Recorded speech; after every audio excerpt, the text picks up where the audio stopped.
Welcome to another installment of Talks with Toby. I'm Jim, and that's Toby. The topic today is brain-based classroom design. As we begin the summer break here in the States, I think it's always a good time, while everything is still fresh, to reflect upon our classroom design, what went well, improvements for next year, and how can we leverage the brain-based or neuroscience research. We all know how easy it is to get drunk on Pinterest and spend our summer vacation days decorating our rooms. But I'm going to suggest to you to do something quite different this summer. Please hear me out before hitting that red button in the corner.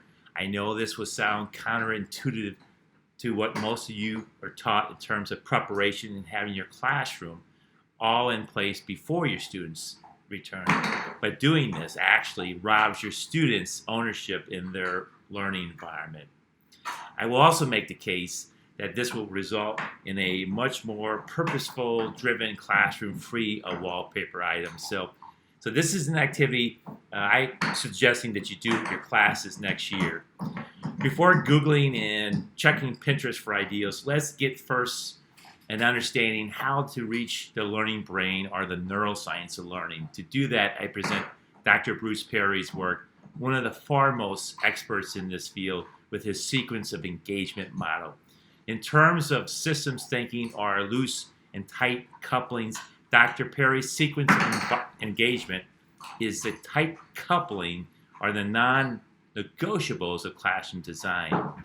These are the critical components that each learning space should provide for. He refers to them as the 3 R's, the regulate, the relate, and reason. A fair criticism that he holds for his educators is that too often our approach to learning is focused mainly on the reason stage, negating any of the priming that is needed for learning to happen. That would be like running a 100-meter race without ever warming up.